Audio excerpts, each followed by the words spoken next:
اعوذ باللہ من الشیطان الرجیم بسم اللہ الرحمن الرحیم الحمد للہ الاول بالاول کان قبلہ والآخر بالآخر یکون بعدہ الذی قصرت عن رؤیتہ ابصار الناظرین وعجزت عن نعتہ اوہام الواصفین ثم الصلاة والسلام علی اشرف الانبیاء والمرسلین وخاتم النبیین سیدنا و نبینا و مولانا و مولا الثقلین جد الحسن والحسین بالقاسم محمد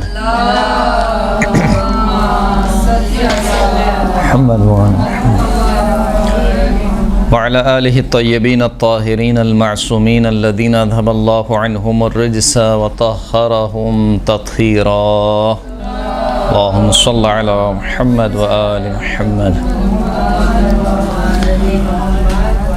واللعنة الدائمة على أعدائهم أجمعين أما بعد فقد قال الله سبحانه وتعالى في كتابه المجيد بسم الله الرحمن الرحيم وسارعوا إلى مغفرة من ربكم وجنة عرضها السماوات والأرض أعدت للمتقين الذين ينفقون في السراء والضراء والكاظمين الغيظ والعافين عن الناس والله يحب المحسنين صلاة پڑھیں محمد وآل محمد۔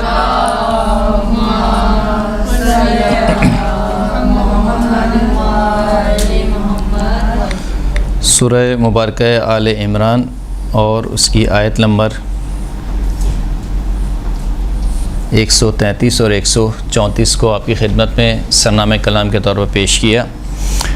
پروردگار عالم ارشاد فرماتا ہے کہ وَسَارِعُوا إِلَى مَغْفِرَةٍ مِّن رَبِّكُمْ، جلدی کرو، دوڑو، کس چیز کی طرف دوڑو؟ إِلَى مَغْفِرَةٍ مِّن رَبِّكُمْ، اپنے پروردگار کی مغفرت کی طرف، وَجَنَّةٍ، اور جلدی کرو اس جنت کی طرف، عَرْضُهَا السَّمَاوَاتُ وَالْأَرْضُ، کہ جس کا رقبہ زمین اور آسمانوں کے برابر ہے۔ یہ جنت کس کے لیے تیار کی گئی ہے؟ اعدت للمتقین، یہ جنت آمادہ اور تیار کی گئی ہے متقین کے لیے۔ یہ متقین کون ہیں؟ الذین ينفقون فی السراء والضراء، یہ متقین وہ ہیں کہ جو پوشیدہ طور پر بھی اور علی الاعلان بھی اللہ کی راہ میں خرچ کرتے ہیں، سختی کے موقع پر بھی اللہ کی راہ میں خرچ کرتے ہیں، یعنی جب ان کے پاس کچھ نہیں ہوتا اس وقت بھی اللہ کی راہ میں خرچ کرتے ہیں، اور پوشیدہ طور پر بھی اللہ کی راہ میں خرچ کرتے ہیں۔ والکاظمین الغیظ، یہ متقی وہ ہیں کہ جو غصے کو پی جانے والے ہیں، والعافین عن الناس، اور لوگوں سے درگزر کرنے والے ہیں، واللہ یحب المحسنین، اور پروردگار عالم نیک کام انجام دینے والوں کو پسند فرماتا ہے۔ اس آیت میں پہلے تو ترغیب دلائی گئی، اور ویسے تو ہر کام میں جلدی کرنے کے بارے میں مذمت کی گئی کہ جلدی نہ کی جائے۔ العجلۃ من الشیطان، جلدی کا کام جو کس سے ہے؟ شیطان سے ہے۔ یہاں تک کہ خود قرآن مجید کی ایک آیت ہے کہ خلق الانسان من عجل، یعنی انسان کو خلق کیا گیا ہے جلدی سے۔ یعنی کیا مطلب؟ یعنی انسان اس قدر جلد باز ہے کہ گویا یہ جلد بازی اس کی خلقت کا حصہ ہو گئی ہے، حالانکہ حصہ ہے نہیں، پروردگار عالم نے انسان کو ایسا خلق نہیں کیا، لیکن انسان نے اس صفت کو اتنا اپنا لیا ہے کہ گویا اس کی خلقت کا حصہ بن گیا ہے۔ لہٰذا پروردگار نے کیا کہا کہ خلق الانسان من عجل، گویا کہ انسان خلق ہوا ہے کس سے؟ جلد بازی سے۔ تو ہر چیز میں جلد بازی سے منع کیا گیا، مذمت کی گئی، لیکن نیک کام کرنے میں کہا کہ جلدی کرو۔ یہاں تک کہ اگر کہا کہ تمہارے دل میں کوئی نیک کام انجام دینے کے بارے میں خیال آئے تو اس کے اقدام میں جلدی کرو، کیونکہ حالات کا کچھ پتہ نہیں ہے، کیا پتہ تم زندہ رہو یا نہ رہو، اور کیا پتہ فرصت دوبارہ تمہارے پاس آئے یا نہ آئے، تو ایسا نہ ہو کہ یہ نیکی کے جس کے بارے میں تم نے سوچا ہے یہ تمہارے ہاتھ سے نکل جائے۔ اسی طریقے سے اس آیت میں بھی پروردگار عالم نے فرمایا کہ دیکھو مغفرت حاصل کرنے کی طرف جلدی کرو۔ مغفرت کا کیا مطلب ہے؟ یعنی خداوند کریم سے طلب مغفرت۔ مغفرت کا جب لفظ آتا ہے تو بسا اوقات ہمارے ذہنوں میں جو مفہوم آتا ہے وہ گناہوں سے مغفرت، یعنی گناہوں سے بخشش ہم سمجھتے ہیں، جبکہ جو میرا یعنی مجھ حقیر کا ایک چھوٹا سا مطالعہ آپ اسے کہہ لیجئے یا جو بھی آپ کہہ لیجئے، مغفرت عام ہے، یعنی گناہوں سے بخشش کو بھی شامل ہے، اور دوسرے معنوں میں خداوند کریم کی رحمت کو شامل کرتی ہے، یعنی ہر طریقے سے آپ کے لیے آسائش اور ہر طریقے سے آپ کے لیے رحمت۔ اس میں سر فہرست یہ آ جاتا ہے کہ گناہوں سے مغفرت، تو صرف گناہوں سے مغفرت یعنی گناہوں سے بخشش کو مغفرت نہیں کہا جاتا ہے، بلکہ خداوند کریم جو آپ پر اپنی رحمتوں کا نزول کر رہا ہے، خداوند کریم جو آپ کے لیے آسانیاں پیدا کر رہا ہے، اس کو بھی مغفرت کا مفہوم شامل کرتا ہے۔ تو سارعوا الی مغفرۃ من ربکم، اپنے پروردگار کی جانب سے جو مغفرت ہے اس کی طرف جلدی کرو۔ دوسرا کس بات کی طرف جلدی کرو؟ وجنت، اس جنت کی طرف، اس باغ کی طرف، جنت کہتے ہیں باغ کو عربی میں، اس باغ کی طرف جلدی کرو کہ عرضها السماوات والارض، جس کا رقبہ کتنا بڑا ہے۔ اب یہ ظاہر سی بات ہے کہ ہمیں سمجھانے کے لیے یہ باتیں ہو رہی ہیں، ورنہ تو جنت کا جو تصور ہے اور مفہوم ہے وہ ہماری سوچ سے بالاتر ہے۔ اسی طریقے سے جہنم کا بھی ہمیں سمجھانے کے لیے مثال کے طور پر کہا جاتا ہے کہ اگر تمہیں آتش جہنم کی گرمی کا اندازہ لگانا ہو یا آتش جہنم کی سوزش کا اندازہ لگانا ہو تو اس کے لیے کافی ہے کہ اگر جہنم کی آگ کا ایک قطرہ اس دنیا میں آ جائے تو ساتوں سمندر خشک ہو جائیں، ایک قطرہ فقط، آگ کا فقط ایک قطرہ اگر اس دنیا میں ڈالا جائے تو جتنے سمندر ہیں سارے کے سارے سمندر کیا ہو جائیں؟ خشک ہو جائیں۔ اور اسی طریقے سے جنت کے بارے میں کہا جاتا ہے، یعنی جو جنت کی نعمتیں ان میں سے ایک حور العین ہے کہ جنت کی حور اگر اس کا ایک بال مثال کے طور پر اس دنیا والوں کو دکھا دیا جائے تو سارے دنیا والے اس ایک بال کے حسن اور خوبصورتی میں کیا ہو جائیں گے؟ بے ہوش ہو جائیں گے، مدہوش ہو جائیں گے۔ صحیح۔ تو یہ یعنی ہمیں سمجھانے کے لیے یہ باتیں کہی گئی ہیں، یہ ہم تھوڑا بہت درک کر سکیں کہ جنت ہے کیا اور جہنم ہے کیا۔ ظاہر سی بات ہے ہم نے ایک چیز کو دیکھا نہیں ہے تو ہم کیسے درک کر سکتے ہیں۔ لہٰذا اگر درک کرنا ہو آپ کو کہ جنت کیسی ہوگی اور کیسی خوبصورت ہوگی تو بسا اوقات جو لوگ جاتے ہیں مثال کے طور پر دنیا کے ایسے ممالک میں جو انتہائی حسین اور انتہائی خوبصورت ہیں، تو وہاں جا کر انسان کو اندازہ ہوتا ہے کہ پروردگار عالم جو اس دنیا کو دنیا کہہ رہا ہے، دنیا کا مطلب کیا ہے؟ پست۔ ادنا کی مؤنث ہے دنیا، ادنا یعنی پستر، اور اس کی جو مؤنث ہے اس کو کہتے ہیں دنیا۔ حیات الدنیا یعنی پست زندگی، جس کو خود پروردگار عالم پست زندگی کہہ رہا ہے، وہ دنیا پروردگار عالم نے جب اتنی خوبصورت بنائی ہے تو وہ جنت ہے جس کے بارے میں پروردگار عالم کہہ رہا ہے کہ اتنی خوبصورت ہوگی، ایسا ہوگا، ویسا ہوگا، فلاں ہوگا۔ تو اس دنیا سے ہم تھوڑا بہت ادراک لے سکتے ہیں کہ جب یہ دنیا اتنی خوبصورت ہے وہ جنت کیسی ہوگی۔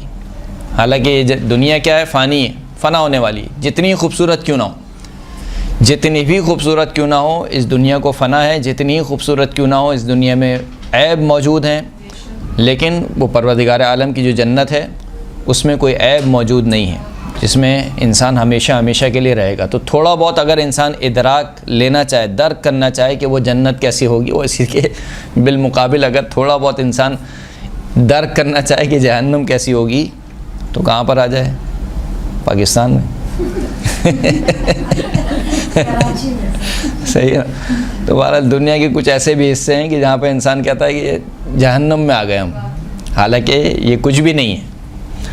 یہ جہنم جو ہے وہ جس کو آپ جہنم سمجھ رہے ہیں کہ مثال کے طور پر 24 گھنٹے لائٹ نہیں ہے، گرمی برس رہی ہے، بچے سو نہیں پا رہے ہیں، گیس بھی نہیں ہے، نہ کھانا بن رہا ہے، نہ پانی ہے، یعنی وہ جو بنیادی ضروریات ایک انسان کو چاہیے ہوتی ہیں وہ انسان کے پاس مہیا نہیں ہیں، اور انسان کو ایسا لگتا ہے کہ ہم تو جہنم میں آ گئے۔ تو اگر تھوڑا بہت انسان درک کرنا چاہے کہ یہ جو تھوڑی سی مشکل ہے یہ آپ کو جہنم لگ رہی ہے، تو وہ جو جہنم ہے جس کو پروردگار عالم نے کہا کہ وہ جہنم ہے، نار حامیہ، جھلسا دینے والی آگ، اور نہ جانے کتنے نام پروردگار عالم نے قرآن مجید میں اس کے لیے بیان کیے، تو وہ جہنم کیا ہوگی تو سمجھانے کے لیے پروردگار عالم نے کیا کہ عرضها السماوات والارض، وہ جو جنت ہوگی اس کا جو رقبہ ہوگا کتنا ہوگا؟ آسمانوں اور زمین کے برابر ہے، یعنی اتنا بڑا، یعنی کہیں جنت کا حصہ، جنت کا رقبہ کس کے لیے آمادہ کی گئی؟ اعدت للمتقین۔ بہت ہی سادہ اور سمپل سی بات یہ ہے کہ پروردگار عالم ہم سے عقیدہ اور عمل چاہتا ہے، درست ہے؟ اسی کا نام تقویٰ ہے، دونوں کا چیزوں کا ملا کے کیا ہے؟ تقویٰ۔ آپ کا عقیدہ بھی صحیح ہونا چاہیے اور آپ کا عمل بھی صالح ہونا چاہیے۔ قرآن مجید میں جہاں پر بھی پروردگار عالم نے کامیاب انسانوں کا تذکرہ کیا وہاں انہی دو چیزوں کا تذکرہ کیا، والعصر ان الانسان لفی خسر الا الذین آمنوا وعملوا الصالحات۔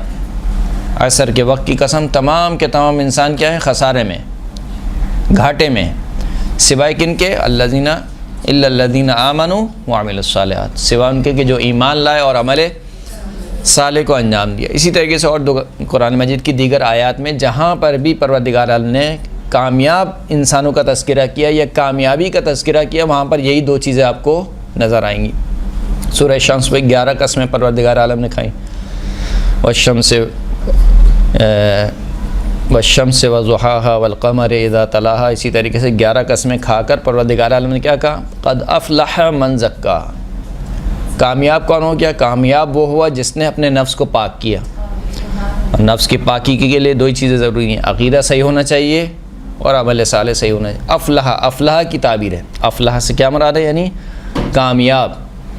گویا خداوند کریم کامیابی کا معیار کیا بتا رہا ہے؟ کامیابی یہ نہیں ہے کہ تمہارا بڑا گھر ہو، کامیابی یہ نہیں ہے کہ تمہارے پاس مال و دولت ہو، تمہاری دنیا اچھی ہو۔ دنیا اچھی ہونی چاہیے، اس کا انکار نہیں ہے۔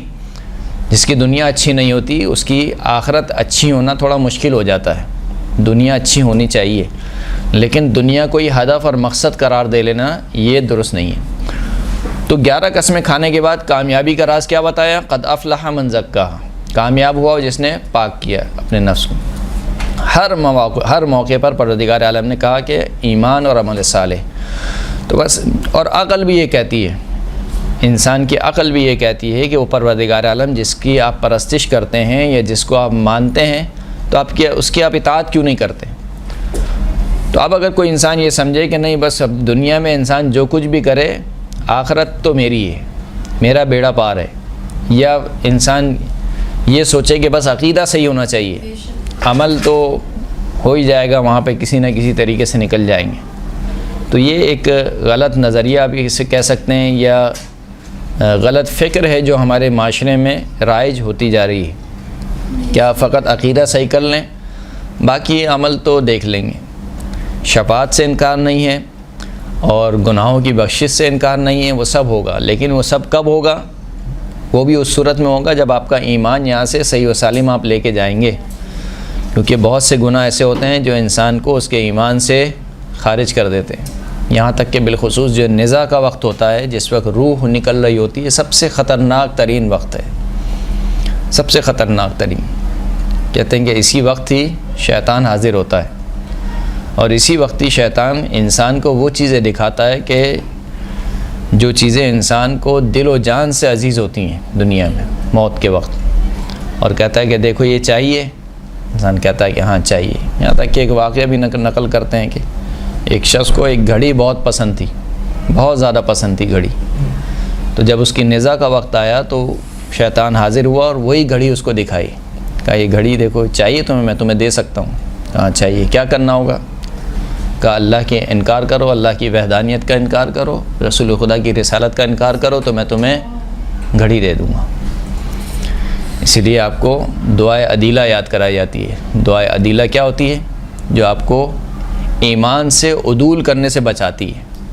بار بار آپ تلقین کرتے ہیں دعائے عدیلہ کا، نماز کے بعد بھی مستحب ہے دعائے عدیلہ کا پڑھنا۔ رضیت باللہ ربا، یہ والی جو دعا ہے اس کو دعائے عدیلہ کہا جاتا ہے۔ یہ کیوں تلقین کرائی جا رہی ہے؟ اس لیے کہ کوئی نہیں پتہ، کسی بھی وقت شیطان ایسا حملہ کرتا ہے کہ انسان اپنے ایمان سے ہاتھ دھو بیٹھتا ہے، اور بالخصوص نزاع کے وقت جب انسان کی روح نکل رہی ہوتی ہے اس وقت۔ تو خلاصہ یہ کہ انسان کو پناہ مانگنی چاہیے کہ ایسا نہ ہو کہ مجھ سے وہ گناہ سرزد ہو جائیں کہ جس کی وجہ سے میرا ایمان کیا ہو جائے؟ خارج ہو جائے۔ تو شفاعت بھی ہوگی تو ایمان والوں کی ہوگی، اور شفاعت کے بعد جو خداوند کریم کی بخشش بھی ہوگی وہ سب کس کے لیے؟ ایمان والوں کے لیے۔ اور ایمان کے بچانے کے لیے ضروری ہے کہ آپ نے اعمال انجام دیے ہوں۔ اگر آپ بالکل یعنی بہت ہی سامنے کی بات ہے نا، اگر آپ مثال کے طور پر ٹیچر ہیں کسی کلاس میں، استاد ہیں، اور آپ نے بچوں کا ٹیسٹ لیا مثال کے طور پر، اور اگر 20 نمبر مثال کے طور پر پاسنگ مارکس آئیں گے، ایک بچے نے 19 مارکس لیے ہیں 19، 1 نمبر سے وہ فیل ہو رہا ہے، تو آپ بھی کیا کہتے ہیں کہ چلو 1 نمبر ہو رہا ہے 1 نمبر دے دو اس کو. لیکن اگر پیپر میں ہی 0 نمبر ہو تو آپ اس کو دیں گے 20 نمبر؟ بہت مشکل ہو جائے گی. تو بہرحال کچھ تو ہونا چاہیے، یعنی آپ کے نامہ اعمال میں بالآخر چاہتے نہ چاہتے ہوئے آپ کے نامہ اعمال میں کچھ حسنات، کچھ نیکیاں ہونی چاہیے، تاکہ اس بنا پر آپ کی کیا ہو سکے، شفاعت ہو سکے. ایک صلوات پڑھے محمد وآل محمد، صلی اللہ علی محمد وآل محمد. تو بالکل واضح انداز میں پروردگار عالم نے کہا کہ یہ ہم نے جنت کس کے لیے آمادہ کی ہے؟ متقین کے لیے، یعنی بے عملوں کے لیے نہیں ہے، جو لاوالی کی زندگی گزار رہے ہیں کہ بس جیسی تیسی زندگی گزارو، اس کا حق کھایا، اس کا حق مارا، اس کو گالی دی، فلاں کیا، والدین کو خیال نہیں رکھا، بھائیوں سے صلہ رحمی نہیں کی، جیسی زندگی گزاری لاوالی پن کی زندگی. اور پھر آخرت میں ہم کیا چاہتے ہیں کہ جس طریقے سے یہاں پر ڈیفینس میں رہتے ہیں، جنت کا بھی ڈیفینس والا حصہ میں ملے. جنت کا ڈیفینس کا حصہ کون سا ہے؟ عدن، جنات عدن. ایک جنت الفردوس ہے، ایک جنات عدن، سب سے ڈیفینس کا پوش ایریا، یعنی جنت کا پوش ایریا. جنات عدن، عین دال نون، صحیح ہے. وعد اللہ المؤمنین والمؤمنات، کیا ہے وہ آیت؟ اور وہ آیت ابھی ذہن میں نہیں آ رہی. وہ مساکن طیبۃ فی جنات عدن، اور اللہ نے وعدہ کر رکھا ہے مومنین و مومنات سے کس کا؟ پاک اور پاکیزہ مکان. کہاں پر؟ فی جنات عدن، جنت کے ڈیفینس میں. خوب. والارض اعدت للمتقین. اس کے بعد کہا کہ متقین کی کچھ صفات پروردگار عالم نے گنوائی. وہ کون سی ہیں؟ الذین ینفقون فی السراء والضراء، جو خوشحالی میں بھی اور تنگ دستی میں بھی، دونوں عالم میں کیا کرتے ہیں؟ انفاق کرتے ہیں. کیوں انفاق کرتے ہیں؟ اس لیے کہ ان کو معلوم ہے کہ یہ جو زندگی ہے گزر جانے والی ہے. آج اگر میں کچھ دوں گا تو مجھے یقین ہے کہ اس سے بہترین بدلہ مجھے پروردگار عالم دے گا. صحیح ہے. اسی لیے حدیث میں بھی ہے کہ جو شخص یقین رکھتا ہو خلف پر، خلف کسے کہتے ہیں؟ جانشین، یعنی دوسرے الفاظ میں بدلے پر. جو شخص اللہ کی جانب سے بدلے پر یقین رکھتا ہو، یعنی جب پروردگار عالم نے کہا کہ میری راہ میں تم ایک مثال کے طور پر دانہ خرچ کرو گے، میں تمہیں 100 دانے دوں گا مثال کے طور پر، تو جو شخص اس قول پر یقین رکھتا ہوگا اس کے لیے جاد بالعطیہ، من ایقن بالخلف جاد بالعطیہ. جو شخص بھی بدلے پر یقین کرتا ہے وہ کیا کرتا ہے؟ سخاوت کرتا ہے، اپنا ہاتھ روکتا نہیں ہے. تو یہ ان کی صفات کیا متقین کی؟ کہ تنگ دستی ہو، چاہے جیسے بھی حالات ہوں، یہ ہر حالت میں پروردگار عالم کی راہ میں کیا کرتے ہیں؟ خرچ کرتے ہیں.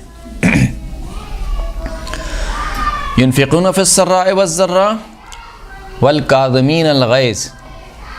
دوسری صفت کیا ہے؟ غصے کو پی جانے والے ہیں. تیسری صفت کیا ہے؟ والعافین عن الناس، لوگوں سے درگزر کر جانے والے ہیں. واللہ یحب المحسنین، اور خداوند کریم نیک کام کرنے والوں کو پسند کرتا ہے.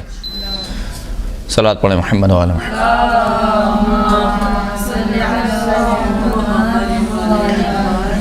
تو آج کا جو ہمارا موضوع ہے وہ خاص طور پر یہ جو 2 صفت بیان ہوئی، کاظمین الغیظ، کظم الغیظ، غصے کو پی جانا، والعافین عن الناس، اور لوگوں سے درگزر کرنا. کیونکہ آج بدقسمتی سے جہاں پر ہمارے معاشرے میں بہت ساری برائیاں رائج ہوتی جا رہی ہیں، عام ہوتی جا رہی ہیں، اور اب مرحلہ یہ یہاں تک پہنچتا جا رہا ہے کہ برائی کو برائی نہیں سمجھا جا رہا ہے. وہیں پر جو ایک برائی جنم لے رہی ہے ہمارے معاشرے میں، بلکہ جنم لے چکی ہے، وہ ہے انانیت.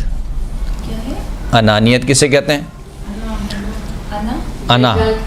ہاں، انانیت انا سے نکلا ہے، یعنی میں، یعنی جب انسان میں آ جائے، میں کیوں جھکوں، میں کیوں معافی مانگوں، وہ آئے میرے پاس، میری غلطی نہیں ہے. جب میری غلطی نہیں ہے تو میں معافی کیوں مانگوں؟ یہ جو انانیت ہمارے معاشرے میں آ رہی ہے، پہلے بھی میں آپ کی خدمت میں عرض کر چکا ہوں کہ بہت سے گناہ ایسے ہوتے ہیں جو خود تو گناہ ہوتے ہیں لیکن اپنے ساتھ کئی اور دوسرے گناہ کو جنم دیتے ہیں. لہٰذا یہ انانیت اور تکبر یہ خود گناہ ہے، اس کے نتیجے میں جو دوسری چیزیں جنم لے رہی ہیں وہ کیا ہیں؟ رشتوں کا ٹوٹنا، قطع رحمی، مثال کے طور پر بدگمانی، حسد، کینہ، یہ تمام ان چیزوں کے یعنی اس برائی کے نتیجے میں جنم لیتی ہیں آہستہ آہستہ۔ جب آپ کے اندر انا آ جاتی ہے، یعنی آپ سے مراد میرے اندر جب انا آ جاتی ہے تو پھر کیا ہوتا ہے؟ پھر آہستہ آہستہ میں اس شخص سے حسد کرنے لگتا ہوں، پھر آہستہ آہستہ اس شخص سے حسد کا مرحلہ آگے بڑھتا ہے، کینے کے مرحلے میں داخل ہو جاتا ہوں، بغض کے مرحلے میں داخل ہو جاتا ہوں، پھر وہ مرحلہ اور آگے بڑھ جاتا ہے، پھر اسی سے بدگمانیاں جنم لیتی ہیں، پھر یہاں تک کہ وہ مرحلہ اور آگے بڑھتا ہے کہ میں اس سے ہاتھ ملانے کا بھی روادار نہیں ہوتا، چاہے وہ میرا سگا بھائی ہی کیوں نہ ہو، چاہے وہ میری سگی بہن ہی کیوں نہ ہو۔ ہوتا ہے بسا اوقات شادی بیاہ کے معاملے میں ذرا زیادہ ہو جاتا ہے، مثال کے طور پر اس نے ہمیں اہمیت نہیں دی، اس نے مجھے اسٹیج پہ نہیں بلایا، اس نے میری تصویر نہیں کھینچی، مثال کے طور پر میں اکلوتی بہن تھی، مجھے بلا لیتا تو کیا ہوتا۔ اب اس کی جو بھی مجبوری ہو، یعنی سامنے والے کی جو بھی مجبوری ہو، بھول گیا ہو یا ذہن سے نکل گیا ہو یا انٹینشنلی چلے اس نے نہیں بلایا ہو، تو اپنی ناراضگی کا اظہار کر کے بات کو ختم کر دینا چاہیے۔ اگر آپ یہ سمجھتے ہیں کہ اس نے جان بوجھ کر آپ کو نہیں بلایا یا آپ کے حق میں کوئی کوتاہی کی ہے تو آپ اس سے جا کر بات کریں، اور بات کرنے کے بعد جو بھی آپ کی ناراضگی اس کو پیش کر دیں، اور اس کے بعد جب وہ عذر پیش کرے تو اس کا عذر قبول کریں۔ اس لیے کہ ایک یہ بھی بڑی مشکل ہے ہمارے معاشرے میں کہ پہلے تو ہم جو ریلیٹیو شخص ہے اس سے جا کے بات نہیں کرتے ہیں، یعنی میرا معاملہ مثال کے طور پر آپ سے خراب ہوا ہے تو میں آپ سے جا کے بات نہیں کرتا ہوں، کلیئر نہیں کرتا ہوں کہ آپ نے مثال کے طور پر اس دن یہ کام کیا تھا تو مجھے یہ چیز بری لگی، یہ آپ نے کیوں کیا، بلکہ میں جاتا ہوں اس کے جو اڑوس پڑوس ہیں پورے محلے والے سے بات کرنا میں گوارا کرتا ہوں، لیکن اس شخص سے بات نہیں کروں گا جس سے مسئلہ خراب ہوا ہے، اور پورے محلے سے بات کر کے میں سمجھتا ہوں کہ میں شاید اپنے حل کو پہنچ جاؤں گا یا میں نے کوئی کامیابی حاصل کر لی، فزت و رب الکعبہ ہو گیا ہے، وہ تو اور غلط ہو جاتا ہے، اور غلط ہوتا ہے جبکہ، اور ہم یہ بھی نہیں سمجھ رہے ہوتے کہ ہمارا ہی مذاق اڑ رہا ہے، غیبت ہو جاتی ہے، غیبت الگ ہو رہی ہے، یعنی میں عرض کیا نا کہ ایک گناہ ہے لیکن اس کے نتیجے میں کتنے اور گناہ جنم لے رہے ہیں۔ تو آپ مسئلے کو حل کرنا چاہتے ہیں، مسئلہ حل نہیں ہوتا بلکہ آپ دونوں کا مذاق اڑتا ہے، یعنی بالآخر انسان کی ایک آبرو ہوتی ہے، ایک عزت ہوتی ہے انسان کی، اور یہی معاملہ ہم کہتے ہیں کہ بالخصوص میاں بیوی کے معاملے میں بھی ایسی ہوتا ہے۔ میاں بیوی میں نوک جھوک ہونا، لڑائی جھگڑا ہونا یہ کوئی انوکھی بات نہیں ہے کہ آپ کہیں گے یہ کیا ہو گیا، مثال کے طور پر ہوتا ہے، کیونکہ کئی دفعہ یہ بات میں عرض کر چکا ہوں، بالخصوص جب ہم کسی کی کونسلنگ کرتے ہیں رشتے کے حوالے سے تو ہم وہاں پر بھی یہ بات عرض کرتے ہیں کہ ہمیں اپنے ذہنوں میں یہ بات اچھی طریقے سے بٹھا لینی چاہیے کہ ہم میں سے کوئی بھی معصوم نہیں ہے، کوئی بھی پرفیکٹ نہیں ہے، نہ میں پرفیکٹ ہوں، نہ میرے جیسے جتنے بھی انسان ہیں معاشرے میں کام کرنے والے ہیں وہ کوئی بھی، یعنی میرے ارد گرد جتنے افراد ہیں وہ سب مجھ جیسے خطا کار ہیں، تو جب مجھ سے غلطی ہو سکتی ہے تو سامنے والے سے بھی غلطی ہو سکتی ہے، ہمیں یہ ایکسیپٹ کرنا چاہیے۔ تو اگر آپ مثال کے طور پر ڈھونڈ رہے ہیں ایسی زوجہ کہ جو بالکل پرفیکٹ ہو تو اس کے لیے آپ کو بھی کیا ہونا چاہیے؟ بالکل پرفیکٹ ہونا چاہیے۔ اسی طریقے سے ہم بیوی کو کہتے ہیں، نہیں لڑکی کو کہتے ہیں کہ اگر آپ ایسا شوہر ڈھونڈ رہی ہیں کہ اس میں کوئی خامی نہ ہو تو پھر آپ کو بھی ایسا ہونا چاہیے کہ آپ کے اندر بھی کیا ہو، کوئی خامی نہ ہو۔ تو بالآخر جب رشتے ہوتے ہیں تو رشتہ نام ہی کمپرومائز کا ہے، ایک دوسرے کو برداشت کرنا ہے۔ تو جب میاں بیوی میں لڑائی ہوتی ہے تو پہلے تو وہ صرف اپنے کمرے کی حد تک رہتی ہے، پھر اس کے بعد وہ کمرے سے تھوڑی باہر نکلتی ہے، گھر والوں کو پتہ چلتی ہے، اور پھر وہ جب گھر سے بالکل باہر نکل جاتی ہے تو معاملہ بہت خراب ہو جاتا ہے، اور پھر یعنی سدھرنے کے امکان کیا ہوتے ہیں؟ بہت ہی کم ہوتے ہیں۔ تو کاظمین الغیظ والعافین عن الناس، یہ دو صفات ایسی ہیں جو متقین کی صفات ہیں جو ہمارے معاشرے میں کم ہوتی جا رہی ہیں، غصے کو پی جانا اور لوگوں سے درگزر کرنا، معاف کرنا، یعنی ہر ایک شخص، مثال کے طور پر اگر میرے والدین ہیں یا میرے بھائی بہن ہیں، یا مثال کے طور پر میں آفس میں کام کرتا ہوں تو میرے ماتحت کچھ افراد ہیں، تو کبھی نہ کبھی کچھ نہ کچھ انٹینشنلی یا دانستہ یا نادانستہ طور پر کچھ نہ کچھ مجھ سے کوتاہی ہو جائے گی، اور جب کوتاہی ہو جائے گی تو اس کے دو طریقے ہیں کہ یا تو انسان اس کو رائی کا پہاڑ بنائے، رائی کے دانے کو پہاڑ بنا دے، یا پھر یہ کہ انسان اسی کو اسی وقت درگزر کر کے کیا کرے، ختم کرے اور آگے چلے. صحیح نا؟ تو خصوصیت سے جو یہ دو صفات ذکر ہو رہی ہیں قرآن مجید میں، پروردگار عالم نے اپنے حبیب کو یہی حکم دیا ہے، سرکار ختمی مرتبہ جو کہ رحمت للعالمین ہے. اللہم صلی علی محمد وآل محمد.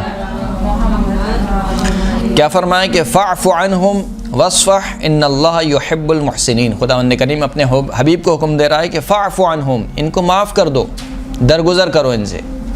یعنی مسلمانوں سے بات ہو رہی ہے کہ اگر یہ کوئی کوتاہی کر رہے ہیں، آپ کی بات نہیں سن رہے ہیں مثال کے طور پر، فاعف عنہم، یا ان سے کوئی کوتاہی ہو چکی ہے تو کیا کرو، ان سے درگزر کرو، معاف کرو. وصفح، وصفہ کا معنی بھی تقریباً وہی ہے، یعنی درگزر کرنا. ان اللہ یحب المحسنین، کہ خداوند کریم محسنین کو، احسان کرنے والوں کو، نیک کام انجام دینے والوں کو پسند فرماتا ہے. پھر خداوند کریم نے ایک اور جگہ ارشاد فرمایا کہ خذ العفو وامر بالعرف واعرض عن الجاہلین، کہ عفو اور بخشش کو پکڑے رکھیں. عفو یعنی بخشش، درگزر، معاف کر دینا، معاف کر دینے والی صفت کو پکڑے رکھیں. وامر بالعرف، اور اچھی باتوں کا حکم دیں. واعرض عن الجاہلین، اور جاہلین سے کیا کریں، اعراض کریں. یہاں تک کہ عباد الرحمن کی بھی جو صفت بیان ہوئی اس میں کیا کیا، وَإِذَا خَاطَبَهُمُ الْجَاهِلُونَ قَالُوا سَلَامًا، جب جوہلا ان کو مخاطب کرتے ہیں تو یہ کیا کرتے ہیں، سلام کر کے، یعنی سلام پھیر کے ان کے پاس سے آگے نکل جاتے ہیں. پھر ایک اور جگہ پروردگار عالم نے ارشاد فرمایا کہ وَاصْبِرْ عَلَىٰ مَا يَقُولُونَ وَاهْجُرْهُمْ هَجْرًا جَمِيلًا، جو یہ کفار و مشرکین کہتے ہیں ان کے پر صبر کیجیے.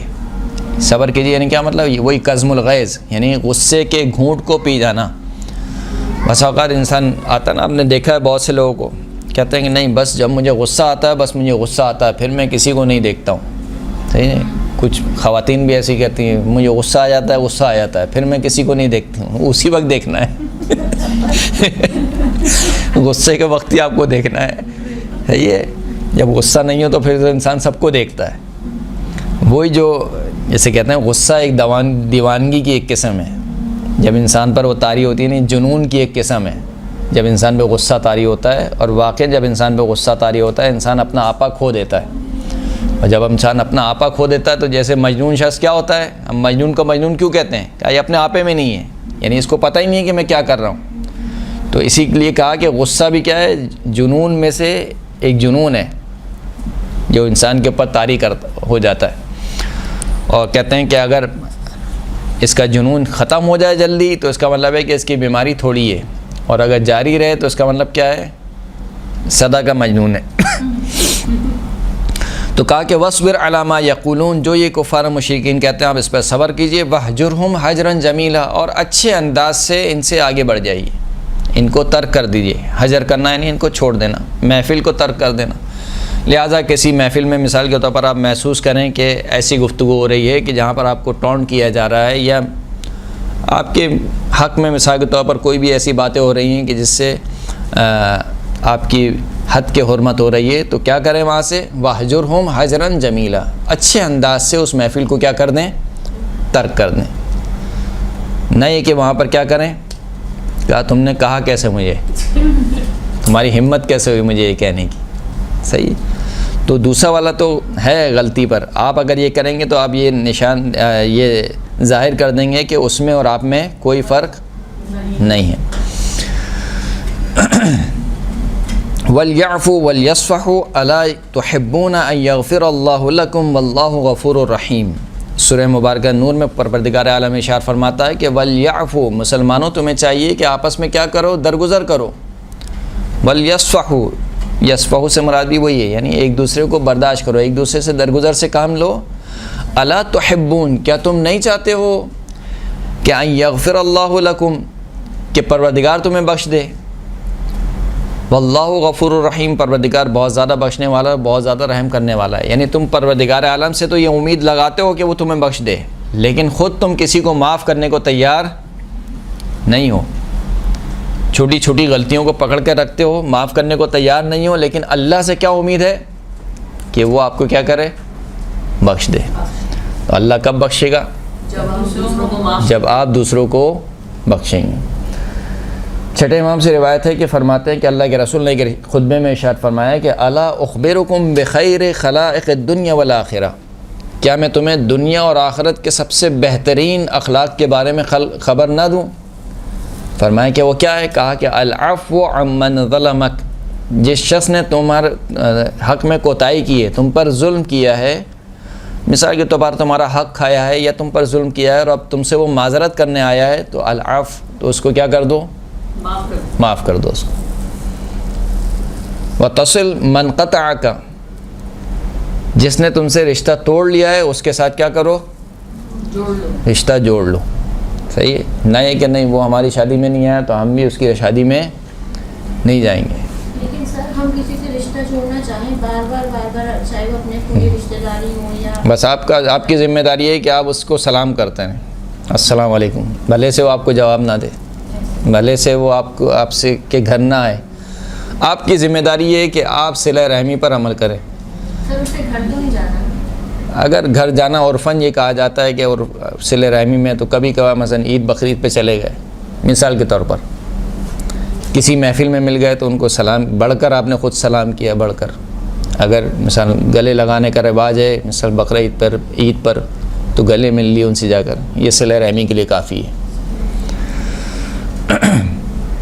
والاحسان الی من اساء الیک، نیکی کرو اس شخص کے ساتھ کہ جس نے تمہارے ساتھ برائی کی ہو۔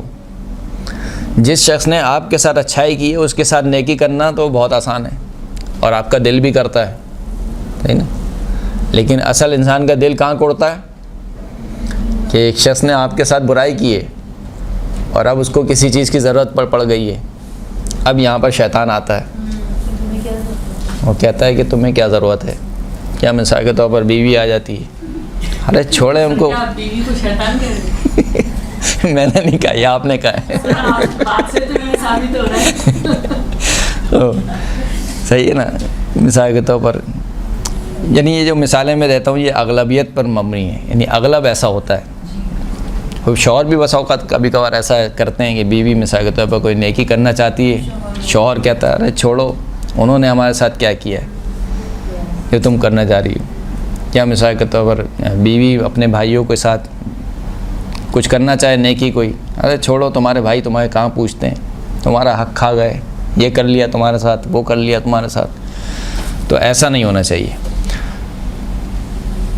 تو جو شخص آپ کے ساتھ نیکی کرتا ہے اس کے ساتھ نیکی کرنا بہت آسان کام ہے، لیکن اصل جسے کہنا چاہیے کہ ہنر کہاں پر ظاہر ہوتا ہے؟ جس نے آپ کے ساتھ برائی کی ہے آپ اس کے ساتھ کیا کریں؟ اچھائی کریں۔ آپ سیرت اٹھا کے دیکھیں، نہیں ہمارے ائمہ کی سیرت یہی رہی ہے، ائمہ اطہار کی سیرت بھی یہی رہی ہے۔ جس نے ان کے ساتھ برائی کی انہوں نے کیا کیا؟ یہی مروان جب مدینے میں حملہ ہوا تو مروان کی مستورات کو کس نے پناہ دی؟ امام زین العابدین نے۔ واقعہ حرہ جب ہوا کربلا کے واقعے کے بعد اور مدینہ کو جو ہے وہ 3 دن کے لیے آزاد کر دیا گیا، جو چاہے کرے، تو امام زین العابدین مدینے سے نکل کر اپنے ایک جو ان کی زمین تھی وہاں پر انہوں نے جا کر اپنے تمام اہل و عیال کو جمع کیا، اور مروان جس کو یقین تھا کہ اس کی مستورات کے ساتھ بھی جو ہے وہ غلط کام ہوگا یا مثال کے طور پر ان کی مستورات کے ساتھ بھی ظلم کیا جائے گا، تو اس نے امام زین العابدین کے پاس اپنی مستورات کو بطور پناہ میں دیا۔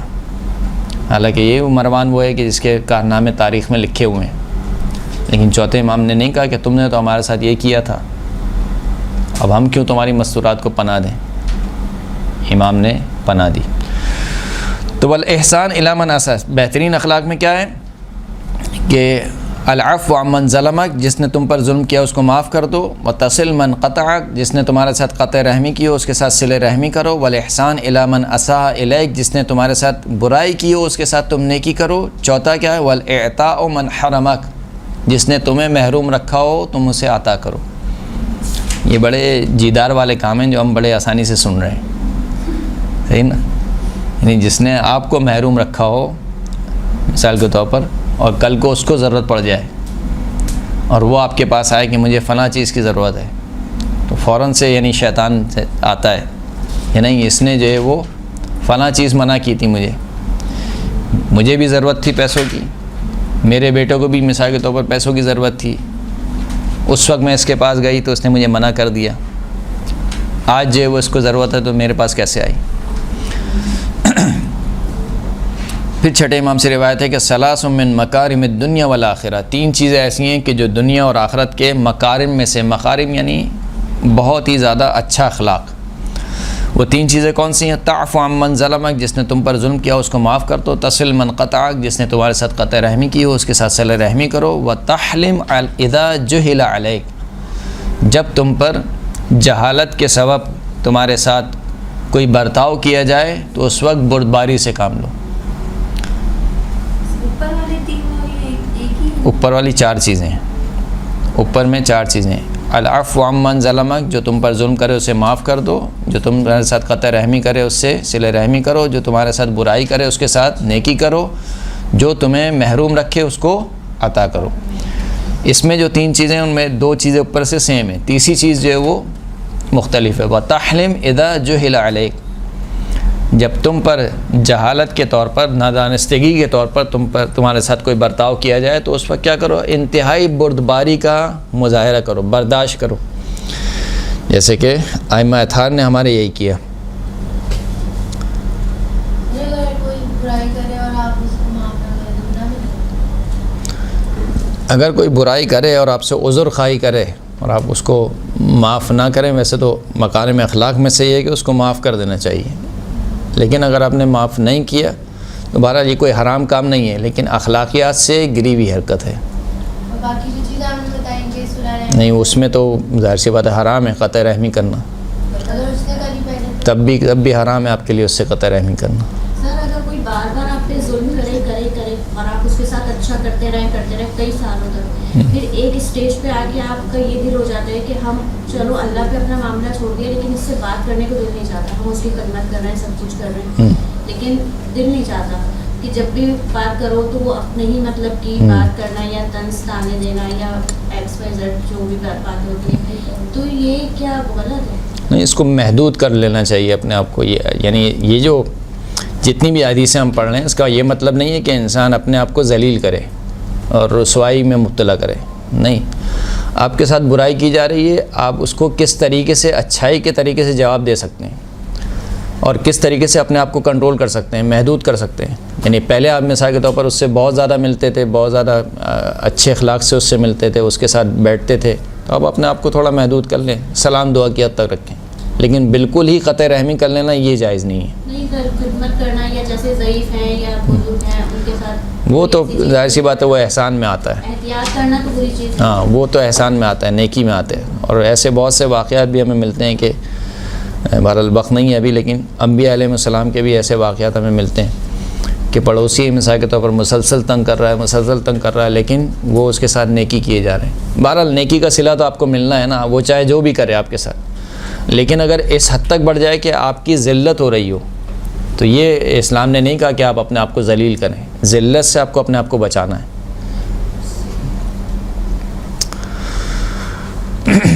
تو تحلم اذا جہل علیک، جب آپ پر جہالت کا برتاؤ کیا جائے آپ کے ساتھ تو آپ کیا کریں؟ حلم اور بردباری سے کام لیں۔ جیسے کہ اس کی بالکل واضح مثال کون سی ہے؟ صلح امام حسن کے وقت، امام حسن مجتبیٰ نے صلح کی تو کیا کیا؟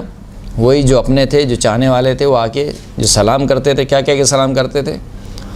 السلام علیکہ یا مذل المؤمنین، نعوذ باللہ، اے مؤمنین کو ذلیل کرنے والے آپ پر سلام ہو۔ جبکہ اسی لیے امام حسن مجتبیٰ کی زیارت میں جملہ ملتا ہے کہ السلام علیکہ یا معز المؤمنین، اے مومنین کو عزت دینے والے آپ پر سلام ہو۔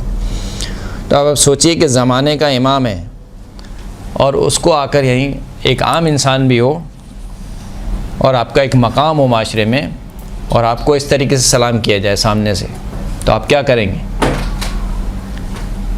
جو ہماری مثال کے طور پر مائیں بچوں کو سکھاتی ہیں کہ کوئی ایک سنائے تو تم اس کو کیا کرو؟ 4 سناؤ، خالی ہاتھ واپس نہیں آنا، صحیح ہے، بلکہ سود کے ساتھ ادھار چکا دو۔ لیکن ائمہ اطہار کے طریقہ کار یہ نہیں ہے.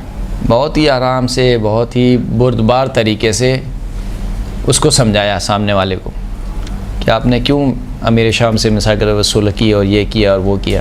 امام نے کیا کہا؟ امام نے یہ نہیں کہا. امام نے کہا کہ کیا میں اللہ کی جانب سے حجت خدا نہیں ہوں؟ کہاں حجت خدا ہے. کیا رسول خدا نے میرے اور میرے بھائی کے لیے نہیں کہا تھا کہ امامان قاما و قعدہ، دونوں کے دونوں امام ہیں، چاہے کھڑے ہوں یعنی جنگ کریں، چاہے بیٹھ جائیں صلح کریں؟ کہاں کہا تھا. کہا کہ بس میں جب امام ہوں تو میرا فعل حجت ہے. اگر میں جنگ کروں تب بھی عین حق پر ہوں، اگر میں صلح کروں تب بھی کیا ہے؟ عین حق پر ہوں. تو یہ کام ہمارے اماموں کے ساتھ ہوئے، حتیٰ کہ آپ تصور نہیں کر سکتے یعنی کوئی زمانے کے امام کو آ کر سب و شتم کرے. امام زین العابدین کا واقعہ ہمارے سامنے موجود ہے کہ امام کے آگے آ کے کوئی شخص سب و شتم کر رہا ہے، اور اتفاق سے جو یہ کام کرنے والا ہے وہ امام کا رشتہ دار ہے یعنی بنو ہاشم میں سے. اور امام اپنے اصحاب کے ساتھ جاتے ہیں اس کے گھر پہ، اور اصحاب بھی کہتے ہیں کہ دیکھنا اب امام اس کو کیسا جواب دیں گے. اس کو بلایا کہ کیا تم نے یہ باتیں میرے بارے میں کہی ہیں؟ اگر یہ باتیں مجھ میں پائی جاتی ہیں تو اللہ مجھے معاف کرے، اور اگر یہ باتیں مجھ میں نہیں پائی جاتی ہیں تو اللہ تجھے معاف کرے. جی، چوتھے امام. چوتھے امام سے بھی اور بھی تو ہے، ساتویں آٹھویں امام سے بھی کسی ایک وہ ساتویں امام کا الگ ہے، ایک ساتویں امام کا الگ ہے، وہ آئے گا ابھی. اسی طریقے سے خود امام حسن مجتبیٰ کے بارے میں بھی وہ شامی شخص جب آیا اور سب و شتم کرنے لگا تو امام حسن مجتبیٰ نے کیا کہا کہ تم مجھے کیا لگتے ہو؟ مسافر لگتے ہو. اگر گھر چاہیے تو میرا گھر حاضر ہے، کھانا چاہیے تو میرے پاس کھانا حاضر ہے، زیادہ سفر چاہیے تو زیادہ سفر میرے پاس ہے، سواری نہیں ہے تو سواری میں دوں گا تمہیں. تو امام کے اس فعل سے کیا ہو گیا؟ وہ بالکل منقلب ہو گیا. تو یہ تحلم اذا جہل علیک، جب آپ کے ساتھ جہالت کا برتاؤ کیا جائے تو آپ بھی جہالت کا مظاہرہ نہ کریں، بلکہ کیا کریں؟ تحلم، حلم اور بردباری کے ساتھ کام لیں. ابو حمزہ سمالی سے روایت ہے کہ چوتھے امام سے روایت کرتے ہیں کہ اذا کان یوم القیامہ جمع اللہ تبارک و تعالی الاولین والآخرین فی صعید واحد، جب قیامت کا دن ہوگا تو پروردگار عالم اولین اور آخرین کو ایک ہی میدان میں جمع کرے گا، سب کے سب ایک میدان میں جمع ہوں گے. ثم ینادی منادین، پھر اس کے بعد ایک ندا دینے والا ندا دے گا کہ این اہل الفضل، اہل فضل فضیلت والے لوگ کہاں ہیں؟ روایت کہتی فیقوم عنق من الناس، تو کچھ لوگ اپنی گردنیں اٹھائیں گے، گویا وہ کہیں گے کہ ہم اہل فضل ہیں. فتلقاہم الملائکہ، ملائکہ ان سے ملاقات کریں گے. فیقولون، ملائکہ ان سے کہیں گے کہ ما کان فضلکم، تمہارا فضل کیا تھا؟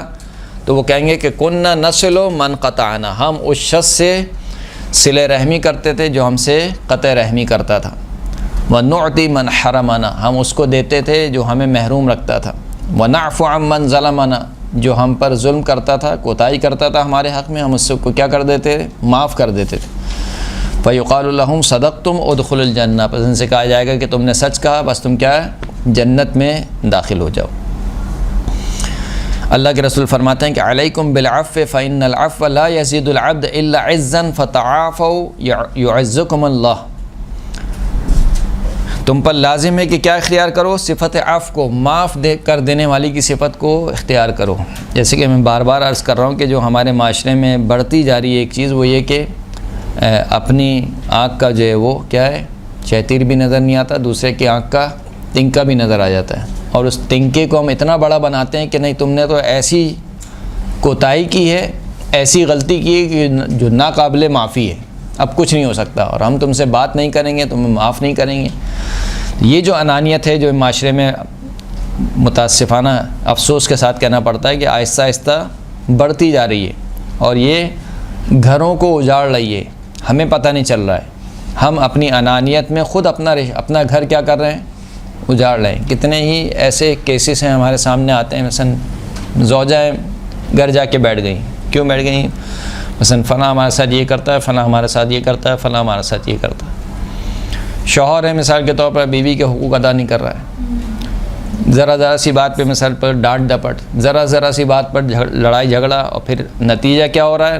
اس کے ان دا اینڈ اس کا نتیجہ یہ ہو رہا ہے کہ گھر کیا ہے؟ اجڑ رہے ہیں، برباد ہو رہے ہیں. گھر تو برباد ہو ہی رہے ہیں، جو ہماری اولادیں ہیں ان کے اوپر کیا اثر پڑ رہا ہے. حتیٰ اگر مثال کے طور پر یعنی شوہر بیوی اپنے گھر نہیں بھی جاتی، نہیں میکے نہیں بھی جاتی، تب بھی ایک گھر میں رہنے والے جو میاں بیوی ہیں جب وہ لڑ رہے ہیں جھڑ رہے ہیں، ہر روز ان کا جو ہے وہ جھگڑا ہو رہا ہے، صبح شام وہ جھگڑ رہے ہیں، اور دونوں میں سے کوئی بھی اپنی آواز نیچے کرنے کو تیار نہیں ہے، اور دونوں میں سے کوئی بھی ایک دوسرے کو معاف کرنے کو تیار نہیں ہے، اس کا اثر بچوں پہ کیا پڑے گا؟ اس کا اثر جو بچوں میں آ رہا ہے وہ جنونی کیفیت آ رہی ہے۔ دیکھ رہے ہیں آپ لوگ آج کل کے بچے جو فوراً سے ہائپر ہو جانا، یہ جو صفت آ رہی ہے یا یہ جو کیفیت ہمارے بچوں میں آ رہی ہے یہ ایک دم سے نہیں آئی ہے۔ بچے ہمیشہ یاد رکھیے وہ چیز سیکھتے ہیں جو وہ دیکھتے ہیں۔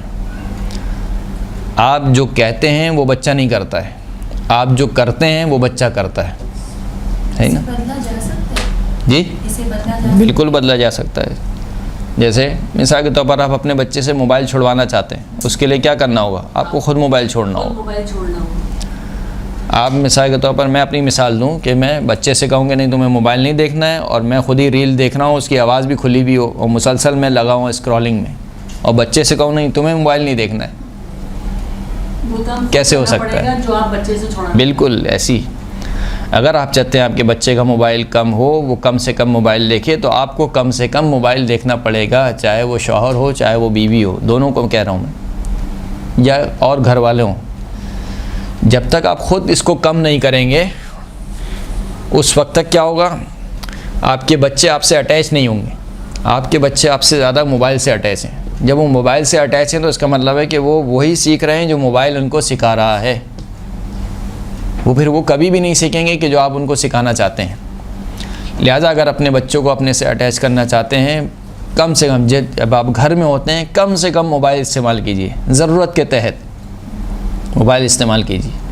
ہاں آپ کے بچے گئے ہوئے مثلا اسکول گئے ہوئے، اس وقت آپ کو اگر کچھ دیکھنا ہے یا جو بھی کام کرنا ہے اس وقت آپ دیکھیں، یا آپ آفس میں، یعنی اگر میں شوہر کی نسبت سے بات کروں، اگر آپ آفس میں یا گھر سے باہر ہیں تو وہاں پہ آپ کو دیکھنا ہے تو آپ دیکھیں۔ جب آپ گھر میں آ گئے تو گھر میں آپ کی تمام تر توجہ بچے پر ہونی چاہیے، بچہ آپ سے اٹیچ ہونا چاہیے۔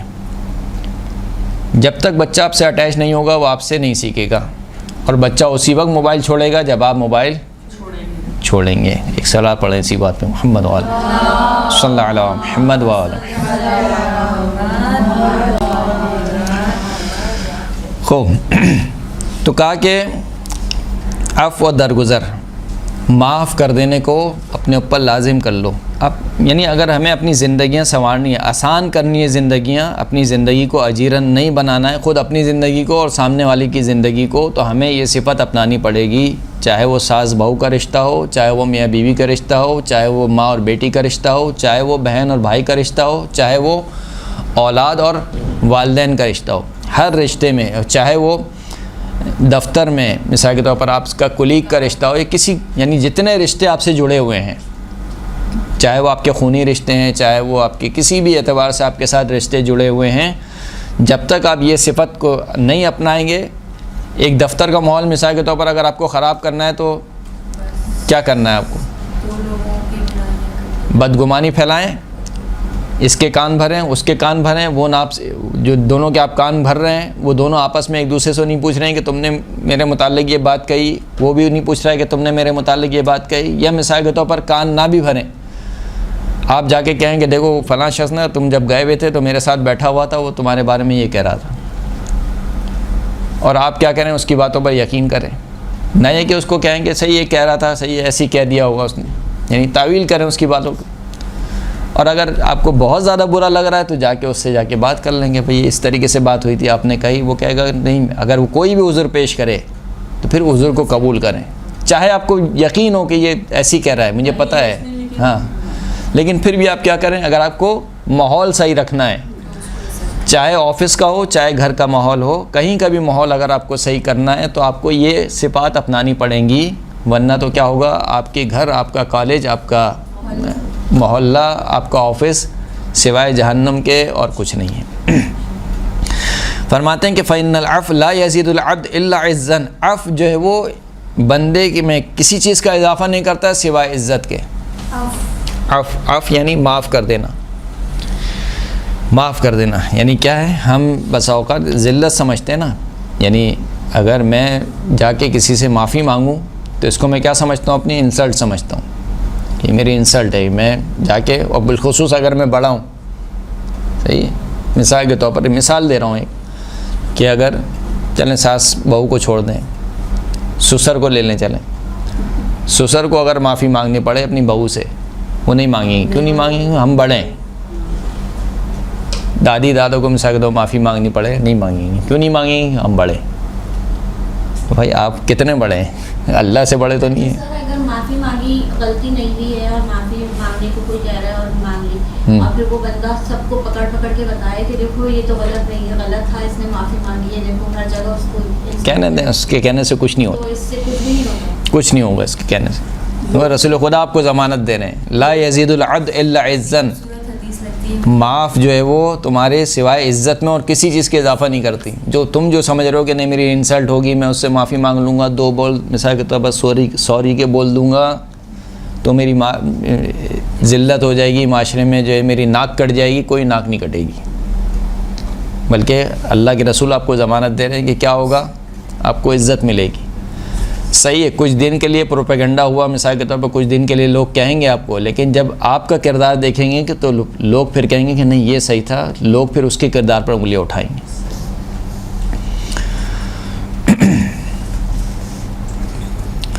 زید شحام سے روایت ہے، چھٹے امام فرماتے ہیں کہ نعم الجرعۃ الغیظ لمن صبر علیہا فإن عظیم العجر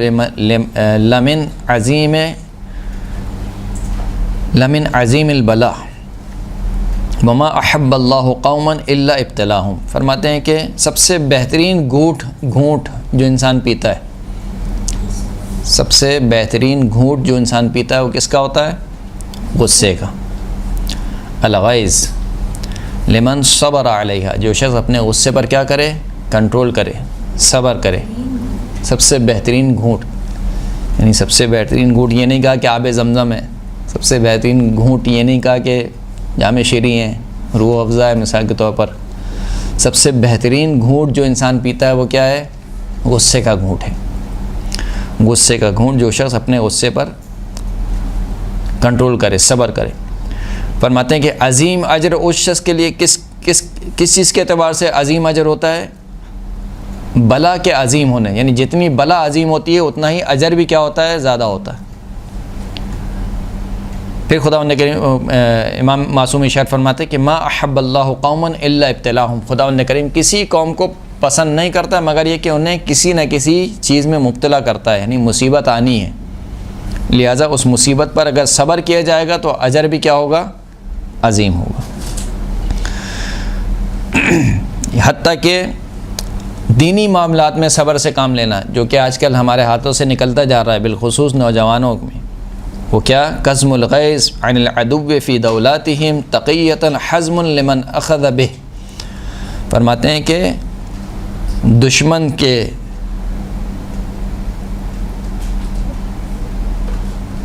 دشمن کی حکومت میں، یعنی اہل بیت اطہار کے دشمنوں کی حکومت میں جو وہ باتیں کرتے ہیں، ان باتوں سے جو آپ کو غصہ آتا ہے اس کو پی لینا. یعنی مثال کے طور پر خدا نخواستہ آج کل سوشل میڈیا کا دور ہے، آپ نے کوئی پوڈ کاسٹ دیکھا، آپ نے کوئی کلپ دیکھا، اس نے مولا علی کی شان میں مثال کے طور پر کوئی بات کہہ دی، جناب سیدہ کی شان میں اس نے کوئی بات کہہ دی، یا ہمارے اماموں کی شان میں اس نے کوئی ایسی بات کہی جس سے بس اوقات انسان کو غصہ آ جاتا ہے. اور واقعاً غصہ آنا بھی چاہیے. جب انسان کے اندر غیرت دینی ہوتی ہے تو اس کو کیا آتا ہے؟ غصہ آتا ہے. مثال کے طور پر کوئی کہے کہ یہ جو حدیث کہی گئی کہ فاطمہ تو بضعۃ منی من آذاہا فقط آذانی، اس نے فاطمہ کو اذیت پہنچائی، اس نے مجھے اذیت پہنچائی. کہا کہ تمہیں معلوم ہے کہ یہ حدیث کیوں کہی گئی؟ کہا اس لیے کہ مولا کائنات شادی کرنا چاہتے تھے ابو جہل کی بیٹی سے، نعوذ باللہ. اور یہ بات جناب فاطمہ کو پتہ چلی تو جناب فاطمہ بہت غضبناک ہوئیں. کس کے اوپر غضبناک ہوئیں؟ مولا کائنات پہ. اور پھر اللہ کے رسول نے ارشاد فرمایا کہ جس نے فاطمہ کو اذیت پہنچائی اس نے مجھے اذیت پہنچائی. اب جب یہ بات آپ سنتے ہیں تو بہرحال دینی غیرت کا تقاضا یہ ہے کہ انسان میں غصہ آنا بھی چاہیے کہ یہ کیسی باتیں ہو رہی ہیں. یعنی وہ مولا کائنات اور وہ جناب صدیقہ طاہرہ کہ جن کے لیے کہا گیا کہ لو لم یخلق اللہ علی لما کان لفاطمۃ کفء، اگر علی کو خداوند کریم خلق نہ کرتا تو فاطمہ کا کوئی ہمسر ہی نہ ہوتا. تو کیسے ممکن ہے کہ وہ فاطمہ جناب سیدہ پر غضبناک ہوں، اور کیسے ممکن ہے کہ جناب سیدہ کے ہوتے ہوئے جو ہے وہ مولا کائنات کسی اور عورت کا انتخاب کریں؟ تو فرماتے ہیں کہ قزم الغیظ عن العدو فی دولاتہم تقیۃ حزم لمن اخذ بہ، کہ ہمارے دشمنوں کی حکومت میں غصے کے گھونٹ کو پی جانا تقیے کے طور پر، تقیتاً آپ کے سامنے ایسی باتیں ہو رہی ہیں لیکن آپ ہنس کے اس کو مثال کے طور پر سن رہے ہیں، برداشت کر رہے ہیں اس کو، یہ کیا ہے؟ حزم میں سے، حزم یعنی دور اندیشی، حزم کا مطلب کیا ہوتا ہے؟ دور اندیشی۔ وتحرز من التعرض للبلاء فی الدنیا، اور یہ جو غصے کے گھونٹ کو پی جانا ہے یہ کیا ہے؟ تحرز، یہ بچاؤ ہے کس سے؟ کہ آپ اپنے آپ کو دنیا میں مصیبت میں گرفتار نہیں کر رہے ہیں۔ اس لیے کہ جو بہت سے جذباتی نوجوان ہوتے ہیں وہ کیا کرتے ہیں؟ نہیں ایسا نہیں ہو سکتا ہے، کیسا ہو سکتا ہے، فلاں ہو سکتا ہے، اس کے مقابل میں کیا ہوتا ہے؟ پھر وہ بھی کچھ کہنا شروع کرتے ہیں، اور پھر فلاں کیس اور مثال توہین رسالت اور توہین اہل بیت اور فلاں فلاں فلاں، اس کے چکر میں کیا ہوگا؟ اپنی دنیا میں ہی اپنے آپ کو مصیبت میں ڈال لیا۔ اس کے بدلے میں اگر آپ اس غصے کے گھونٹ کو پی جاتے تو کیا ہوتا؟ آپ اس مصیبت سے بچ جاتے۔ دشمن بھی جو ہے وہ کہنا بند کر دیں۔ بالکل۔ ومعاندۃ الاعداء فی دولاتہم وممازتہم فی غیر تقیۃ ترک امر اللہ فجامل الناس یسمن ذلک لکم عندہم ولا تعادوہم فتحملوہم علی رقابکم فتضلوا۔ پس امام کیا فرماتے ہیں؟ جامل الناس، لوگوں سے اچھا برتاؤ کرو۔ لوگوں سے، یہاں میں ناس سے کیا مراد ہے؟ یعنی آپ کے جو مخالفین ہیں، آپ کے جو مخالفین ہیں، اگر آپ کے کوئی پڑوسی ہے مثال کے طور پر اس کا تعلق کسی اور مذہب سے، تو آپ اس سے برتاؤ اچھا کریں، اس کے ساتھ اچھے طریقے سے پیش آئیں۔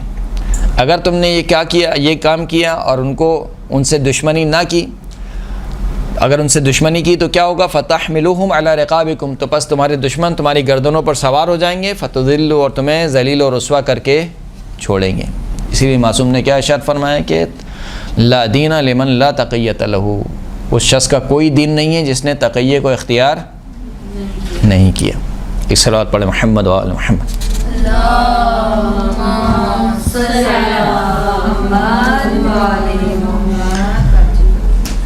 ساتویں امام کی جن کا لقب ہی کیا ہے؟ کاظم۔ کیوں کاظم کہا گیا؟ کیونکہ بہت زیادہ غصے کو پی جانے والے تھے، یعنی ان کے سامنے بہت سارے زیادہ ایسے واقعات یا ایسے افعال ہوئے کہ جو انسان کو غصہ دلانے والے تھے، لیکن اس کے باوجود وہ غصے کو پی جانے والے تھے۔ اسی لیے کہ روایت کہتی ہے کہ کان واللہ موسیٰ بن جعفر من المتوسمین، خداوند کریم کی قسم، اللہ کی قسم، ساتویں امام موسیٰ کاظم علیہ السلام ان کا شمار متوسمین میں سے ہوتا تھا۔ متوسمین کسے کہتے ہیں؟ کہ جو پیشانی کو دیکھ کر پہچان جاتے تھے کہ یہ کون ہے، مومن ہے یا کیا ہے، منافق ہے، یا اس کی نسل سے مومن ہوگا یا مومن نہیں ہوگا۔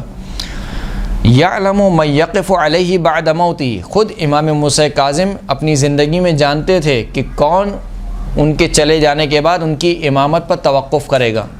فرقہ واقفیہ کیا کہتے ہیں؟ کہ وہ ساتویں امام تک مانگتے ہیں، صحیح ہے۔ اس کے بعد کہتے ہیں کہ امام موسیٰ کاظم ہی کیا تھے؟ قائم تھے، اور وہ ان کو اللہ نے اپنے پاس اٹھا لیا ہے۔ خود امام موسیٰ کاظم اپنی زندگی میں جانتے تھے، یعنی جو ان کے اصحاب موجود تھے انہی اصحاب میں سے معلوم تھا ان کو کہ ان میں سے کون میرے چلے جانے کے بعد میری امامت پر توقف کرے گا۔ وَيَجْحَدُ الْإِمَامُ بَعْدَ إِمَامَتِهِ، اور امام موسیٰ کاظم جانتے تھے کہ ان میں سے کون میرے بعد جو امام ہے اس کا انکار کرے گا، یعنی امام علی رضا علیہ السلام کا انکار کرے گا۔ وَكَانَ يَقْذِبُ غَيْظَهُ عَلَيْهِمْ، لیکن اس کے باوجود وہ اپنے غصے کو پی جاتے تھے ان کے اوپر۔ یعنی آپ سوچئے کہ ایک مجلس درس ہے، اس مجلس درس میں جتنے افراد موجود ہیں، امام موسیٰ کاظم درس دے رہے ہیں اور سامنے جانتے ہیں کہ یہ جو شخص ہے مثال کے طور پر، یہ شخص میرے بعد میرے بیٹے کی امامت کا انکار کرے گا اور میری امامت پر توقف کرے گا، لیکن اس کے باوجود امام کیا کرتے تھے؟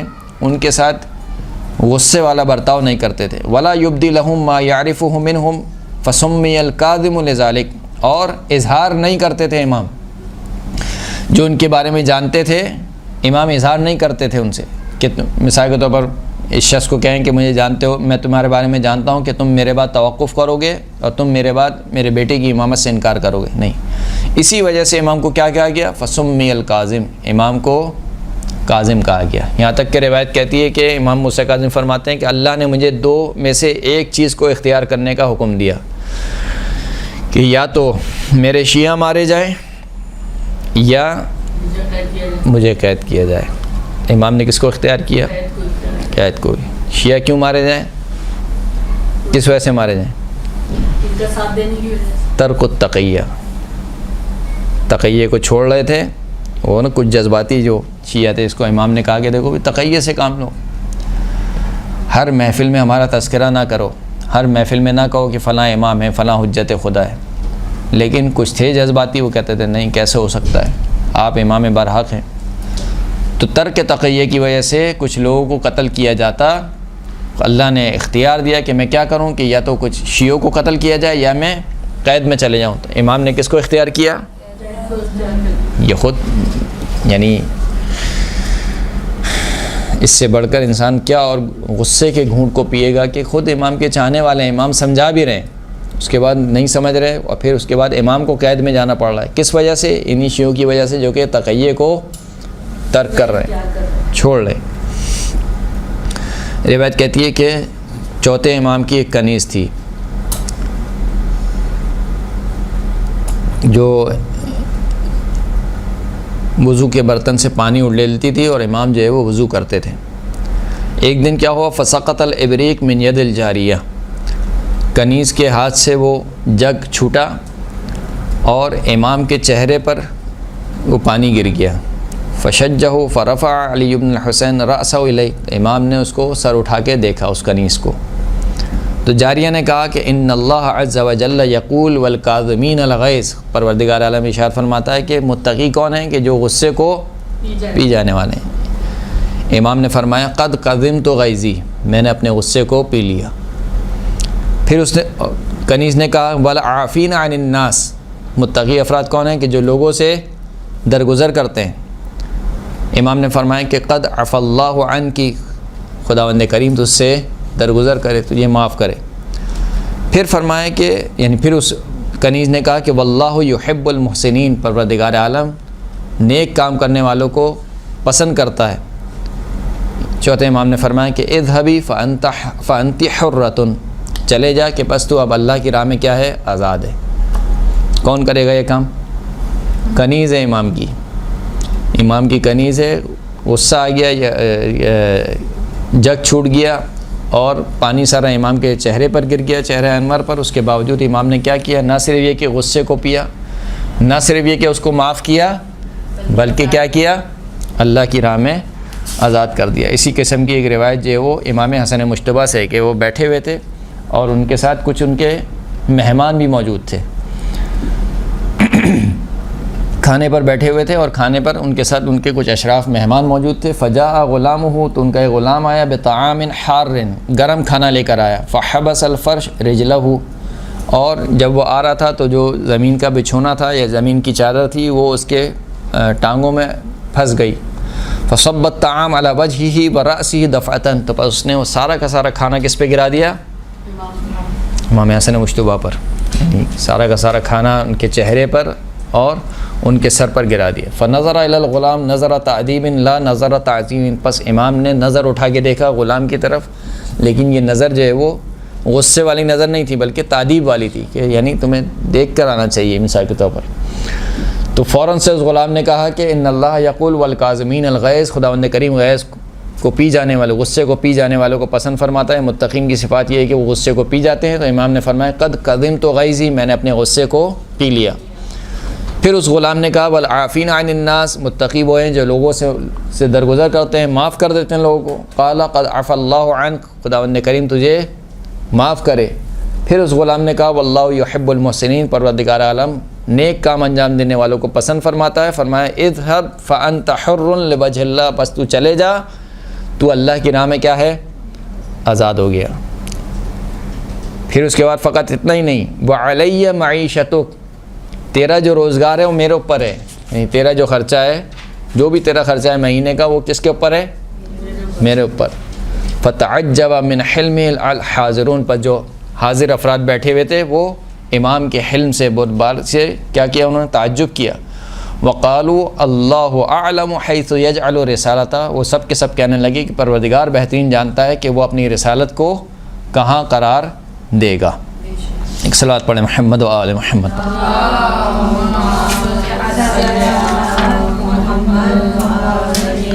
یہ کون سے امام کا تھا؟ امام حسن مشتبہ۔ 3 افراد وہ ہیں کہ جن کو انبیاء کی رفاقت حاصل ہوگی۔ انبیاء کی رفاقت یعنی کیا مطلب؟ یعنی وہ انبیاء کے ساتھ اٹھے بیٹھے گا جنت میں۔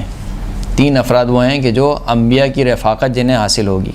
رجل یدفع الیہ قاتل ولیہ لیقتلہ فعفى عنہ، ایک وہ شخص کہ جس کے سامنے اس کے بیٹے کے یا مثال کے طور پر اس کے بھائی کے یا اس کے والد کے قاتل کو پیش کیا جائے اور وہ خدا کی خاطر اس قاتل کو کیا کر دے؟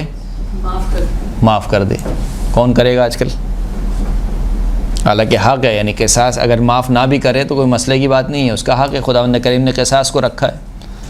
اگر معاف کر دے، خود خداوند کریم کہہ رہا ہے کہ اگر تم معاف کر دو تو یہ زیادہ بہتر ہے، اگرچہ کہ قصاص ہے لیکن اگر تم معاف کر دو اپنے قاتل کو، مثال کے طور پر خدا نخواستہ کوئی شخص میرے کسی رشتہ دار کو یعنی میرے کسی خونی رشتہ دار کو قتل کرتا ہے اور اس کا قاتل میرے سامنے لا کر پیش کیا جاتا ہے تو مجھے خدا نے حق دیا ہے کہ میں قصاص لے سکتا ہوں، لیکن معاف کر دوں تو زیادہ بہتر ہے۔ کہا کہ اگر معاف کر دو گے تو کس کی رفاقت ملے گی؟ انبیاء کی۔ وَرَجُلٌ عِنْدَهُ أَمَانَةٌ لَوْ يَشَاءَ لَخَانَهَا فَيَرُدَّهَا إِلَى مَنِ ائْتَمَنَهُ عَلَيْهَا، دوسرا وہ شخص کہ جس کے پاس کوئی امانت رکھوائی جائے اور اس کے لیے بہت آسان ہو امانت میں خیانت کرنا، یعنی کسی کو پتہ بھی نہیں چلے گا، آپ کے پاس کسی نے امانت رکھوائی اور آپ کے لیے بہت آسان ہے امانت میں خیانت کرنا، لیکن اس کے باوجود آپ کیا کریں؟ خدا کا خوف کھاتے ہوئے، تقوی الہی کو اختیار کرتے ہوئے اس امانت کو واپس کر دیں صاحب امانت کو۔ کہ یہ شخص بھی کس کے ساتھ مرافق ہوگا؟ انبیاء کے ساتھ۔ وَرَجُلٌ كَظَمَ غَيْظَهُ عن اخیہ ابتغاء وجہ اللہ، تیسرا وہ شخص کہ جو اپنے غصے کے گھونٹ کو پی لے اپنے بھائی سے، کس خاطر؟ فقط اور فقط اللہ کی خاطر، غصے کے گھونٹ کو پی جانے والا انبیاء کے ساتھ رفاقت اختیار کرے گا۔ اللہ کے رسول فرماتے ہیں کہ معراج کی شب مجھے لے جایا گیا تو میں نے ایک جنت کے اعلیٰ مقام پر ایک کمرہ دیکھا، میں نے پوچھا کہ لمن ہی یہ غرفہ، یہ کمرہ جو کس کے لیے؟ فرمایا کہ للکاظمین الغیظ والعافین عن الناس وللمحسنین، یہ ان لوگوں کے لیے کہ جو غصے کو پی جاتے ہیں، لوگوں سے درگزر کرتے ہیں اور نیک کام انجام دیتے ہیں۔ 7ویں امام کی خدمت میں ہی ایک مرتبہ 7ویں امام حاضر ہوئے ہارون الرشید کے دربار میں۔ دربار کے باہر ایک بندہ تھا کہ جس کا نام تھا نفع الانصاری۔ جب امام موسیٰ کاظم اپنی سواری پر آئے تو فتلقاہ الحاجب بالاکرام، تو جو دربار بان تھا اس نے بہت عزت اور احترام سے آپ کے ساتھ ملا اور آپ کی بہت زیادہ تکریم کی، احترام کیا اور دوسرے لوگوں سے زیادہ آپ کو جلدی بھیجا اندر۔ دوسرے لوگ بھی کھڑے ہوئے تھے دربار میں جانے کے لیے، امام آئے تو امام کے احترام کی خاطر اس نے دوسرے لوگوں سے پہلے آپ کو بھیج دیا۔ پس نفع نے پوچھا عبدالعزیز بن عمر من ھذا الشخص، نفع نے عبدالعزیز بن عمر سے پوچھا کہ یہ من ھذا الشیخ، یہ کون ہے؟ امام موسیٰ کاظم کے بارے میں پوچھا کہ یہ کون ہے؟ کہا کہ اس شخص نے جواب دیا کہ شیخ و آل ابی طالب، یہ آل ابی طالب کا بزرگ ہے، شیخ ہے، شیخ و آل محمد، یہ آل محمد کا شیخ ہے۔ ھذا موسیٰ بن جعفر، یہ جناب موسیٰ کاظم علیہ الصلوۃ والسلام ہے۔ جب یہ سنا تو وہ نفع کہنے لگا کہ ما رأیت اعجز من ہؤلاء القوم، اس قوم سے زیادہ عاجز ترین کسی قوم کو میں نے نہیں دیکھا۔ یفعلون ھذا برجل یقدر ان یزیلہم عن السریر، یہ اس شخص کا احترام کر رہے ہیں کہ جو قدرت رکھتا ہے کہ خلیفہ سے اس کا تخت چھین لے، یعنی یہ جو امام موسیٰ کاظم ہیں یہ قدرت رکھتے ہیں کہ خلیفہ سے کیا کریں؟ اس کا تخت اور تاج چھین لیں، اور تم اس کے ساتھ اس طریقے سے احترام سے پیش آ رہے ہو۔ پھر کہنے لگا کہ اما ان خرج لاسوءہ، پس تم دیکھنا کہ جیسے ہی امام موسیٰ کاظم ابھی آئیں گے دربار سے تو میں ان کے ساتھ کیا کرتا ہوں۔ عبدالعزیز کہتا ہے کہ لا تفعل، عبدالعزیز نے سے کہا، نفع سے کہا کہ دیکھو یہ کام نہیں کرو، فإن ہؤلاء اہل البیت، یہ لوگ جو ہیں امام موسیٰ کاظم سے کہا کہ یہ اہل بیت میں سے ان کا شمار ہوتا ہے. قل من تعرض لهم احد فی الخطاب الا وسموه فی الجواب صمتا يبقى عارها علیہ مد الدہر. بہت کم ایسا ہوا ہے کہ کسی نے ان کے ساتھ برائی سے مخاطب کیا ان کو، مگر یہ کہ انہوں نے اس کو ایسا جواب دیا ہے کہ اس جواب کی ذلت ان کی پیشانی پر ہمیشہ ہمیشہ کے لیے کیا ہو گئی؟ ثبت ہو گئی. فرمایا کہ جب امام موسیٰ کاظم باہر آئے تو نفع نے امام کے جو سواری تھی اس کی لگام کو پکڑ لیا اور کہنے لگا کہ من انت یا حاذا، اے تم کون ہو؟ یعنی یہ بہت ہی اسے کہنا چاہیے یہ جو خطاب ہے تحقیر آمیز ہے. کسی کی آپ کو ذلت کرنی ہو تو اس طریقے سے مخاطب کیا جاتا ہے. اب امام موسیٰ کاظم ہے اور امام موسیٰ کاظم سے اس نے کیا کہا کہ من انت یا حاذا، اے شخص تم کون ہو؟ اس نے امام نے جواب دیا کہ یا حاذا ان کنت ترید النسب انا ابن محمد حبیب اللہ ابن اسماعیل ذبیح اللہ ابن ابراہیم خلیل اللہ. اے شخص اگر تو میرا نسب جاننا چاہتا ہے تو میں کون ہوں؟ میں محمد حبیب اللہ کا بیٹا ہوں، وہ محمد جو کہ اسماعیل ذبیح اللہ کے بیٹے ہیں، وہ اسماعیل ذبیح اللہ جو کہ ابراہیم خلیل اللہ کے بیٹے ہیں. یعنی اگر تم میرا نسب جاننا چاہتے ہو تو میرا نسب یہ ہے. وَإِن كُنْتَ تُرِيدُ الْبَلَدَ، اور اگر تم جاننا چاہتے ہو کہ میرا کس شہر سے تعلق ہے، فَهُوَ الَّذِي فَرَضَ اللَّهُ عَلَى الْمُسْلِمِينَ إِن كُنْتَ مِنْهُمْ الْحَجَّ إِلَيْهِ، تو میرا تعلق اس شہر سے ہے کہ جس شہر کے لیے اللہ نے مسلمانوں پر حج کو فرض قرار دیا ہے، اگر تو مسلمان ہے تو. پھر اس کے بعد کہا کہ وَإِن كُنْتَ تُرِيدُ الْمُفَاخَرَةَ، اگر تو فخر کرنا چاہتا ہے مجھ پر تو فَوَاللَّهِ مَا رَضَوْا مُشْرِكُ قَوْمِ مُسْلِمُ قَوْمِكَ اکفاءہم حتی قالوا یا محمد اخرج الینا اکفاءنا من قریش. اگر تو فخر اور مباحت کرنا چاہتا ہے تو خدا کی قسم جو میری قوم کے مشرک تھے یعنی قریش کے. امام کا تعلق کہاں سے؟ قبیلے سے، قبیلہ بنی ہاشم. قبیلہ بنی ہاشم کس میں سے؟ قریش کی ایک شاخ ہے. تو میری قوم کے جو قریش تھے وہ راضی نہیں ہوئے تمہاری قوم سے. یعنی جب جنگ ہوتی تھی تو وہ کہتے تھے کہ لاؤ ہمارے برابر کوئی شخص بھیجو، تو اللہ کے رسول مثال کے طور پر بھیج دیتے تھے کہ جاؤ تم جا کے لڑو. جب ان کو دیکھا تو کہا کہ نہیں یہ ہماری برابری کے لائق نہیں ہے، ہماری قوم میں سے ہی کسی کو بھیجو. تو کہا کہ اگر تم فخر کرنا چاہتے ہو تو اللہ کے رسول نے تمہاری قوم میں سے بھیجا تھا قریش کے لڑنے کے لیے، لیکن جو قریش تھے وہ راضی نہیں ہوئے. انہوں نے کہا کہ ہمارا کوئی ہمسر، ہمارا کوئی ہم پلہ ہم بھیجو. اس کا مطلب کیا ہے کہ تم قوم اور قبیلے کے اعتبار سے بھی مجھ سے کیا ہو؟ پستر ہو. وَإِن كُنْتَ تُرِيدُ الصَّيْتَ وَالْإِسْمَ، اور اگر تم شہرت اور نام اور نمود چاہتے ہو فَنَحْنُ الَّذِينَ أَمَرَ اللَّهُ بِالصَّلَاةِ عَلَيْنَا فِي الصَّلَوَاتِ الْمَفْرُوضَةِ، تو بس ہم ہی وہ افراد ہیں کہ جن کے اوپر اللہ نے واجب نمازوں میں درود کو واجب قرار دیا ہے. اللہم صلی علی محمد تقول، اور اگر تم نماز پڑھتے ہو تو تم کہو گے اللہم صلی علی محمد و آل محمد فنحن آل محمد، پس ہم کون ہیں؟ آل محمد ہیں. پھر اس کے بعد کہا کہ خل عن الحمار، کہ میرے جو سواری ہے اس کی لگام کو چھوڑو. فخل عنہ، بس اس نے نفع نے چھوڑا، ہاتھ کو چھوڑا، سواری کی لگام کو چھوڑا. وَيَدُهُ ترعدو، جبکہ اس کا جو ہاتھ تھا وہ لرزنے لگا. یعنی جس ہاتھ سے اس نے لگام کو پکڑا تھا، یعنی امام نے جو اس کو خطاب کیا، جواب دیا، اس کا ہاتھ لرزنے لگا. منصرف مخزیًا، اور وہ رسوائی کی حالت میں، شرمندگی کے عالم میں چلا گیا.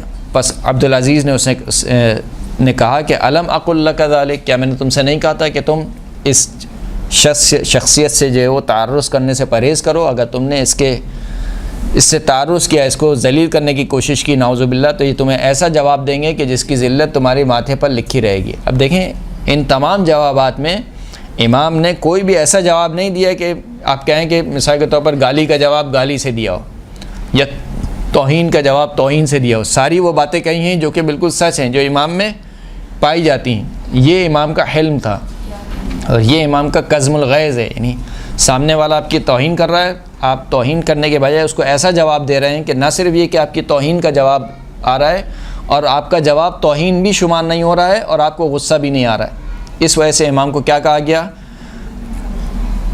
کاظم کا لقب دیا گیا امام کو. یہاں تک کہ ایک اور روایت جو میں آپ کو کئی بار سنا چکا ہوں، ایک بار آپ اور سن لیجئے کہ جب مدینے میں امام تشریف لاتے تھے تو دوسرے خلیفہ کی نسل سے ایک شخص تھا، وہ بہت برا بھلا کہتا تھا امام کو، اور بالخصوص مولا کائنات کو بہت ہی برا بھلا کہتا تھا۔ تو ساتویں امام کے جو اصحاب تھے وہ ایک دن بہت ہی جذباتی ہو گئے، کہا ہم اس کو قتل کرتے ہیں۔ کہا نہیں، منع کیا امام نے کہا کہ یہ کہاں کام کرتا ہے؟ کہا کہ یہ فلاں مدینے سے باہر اس کی زمینیں ہیں، وہاں پر کام کرتا ہے۔ امام اپنی سواری پر خچر پر سوار ہوئے اور اس کی زمین کو رونتے ہوئے امام کی سواری چلی، اور دور سے پہلے ہی خار کھاتا تھا امام سے، جیسے ہی دیکھا کہ اب تو میری فصل خراب کر رہے ہیں۔ امام گئے بہرحال رونتے ہوئے اور آرام سے اس سے بات کی، کہا کہ یہ جو فصل تم نے اگائی ہے اس پہ کتنا خرچہ کیا ہے تم نے؟ تو اس نے کہا کہ مثال کے طور پر 100 درہم یا 200 درہم، جو بھی اس نے اماؤنٹ بتائی۔ پھر امام نے کہا کہ کتنا منافع تمہیں امید ہے؟ تو کہنے لگا کہ میں غیب کا علم نہیں رکھتا ہوں۔ امام نے دوبارہ اپنے سوال کو دہرایا، کہا کہ میں کہہ رہا ہوں کہ کتنی امید ہے، میں یہ نہیں کہہ رہا کہ تم یہ بتاؤ کہ یقیناً کتنا منافع ہوگا، کتنی امید ہے؟ تو کہا مثال کے طور پر 200 درہم۔ امام نے اپنی ہمیان میں سے، ہمیان کیسے کہتے ہیں؟